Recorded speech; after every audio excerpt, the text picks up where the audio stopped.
মাটি খুঁড়লেই বেরোচ্ছে সোনার স্প্রিং। এই আশ্চর্য ঘটনাটি কোথায় ঘটল?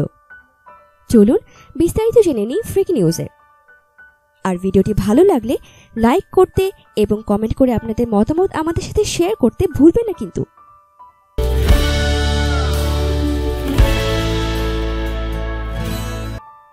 মাটির গভীরে ধাতব কি যেন একটা, আরো খুঁড়তেই চোখ কপালে প্রত্নতাত্ত্বিকদের।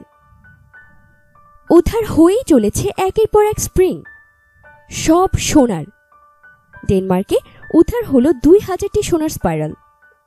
পরীক্ষায় জানা গিয়েছে স্পাইরালগুলি সবই ব্রোঞ্জ যুগের রাজপুরোহিতের।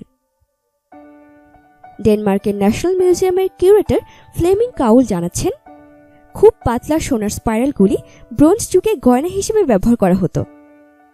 স্পাইরালগুলি তৈরি করা হয়েছিল 900 থেকে 700 খ্রিস্টপূর্বাব্দের মধ্যে। সেকালের রাজপুরোহিতদের পোশাকের অন্যতম অংশ ছিল সোনার স্পাইরাল। কাউলের কথায় সম্ভবত টুপির সঙ্গে ঝোলানো থাকত সোনার স্পাইরালগুলি। অনেকে চুলেও বাঁধত সেগুলো। কয়েক বছর আগে ডেনমার্কের ওই অঞ্চল থেকেই মাটির নিচে উদ্ধার হয়েছিল কয়েকটি সোনার আংটি। কয়েক দশক আগে চাষিরা মাটির নিচে পেয়েছিলেন কয়েকটি ছোট মাপের সোনার নৌকা। নৌকাগুলির এক একটির ওজন ছিল 1 কিলোগ্রাম। এবার উদ্ধার হলো রাশি রাশি সোনার স্পাইরাল। প্রত্নতাত্ত্বিকদের দাবি, ওই অঞ্চলে ব্রোঞ্জ যুগের আরও দ্রব্য পাওয়া যেতে পারে। প্রচুর সম্পদ লুকিয়ে আছে বিস্তীর্ণ অঞ্চল জুড়ে।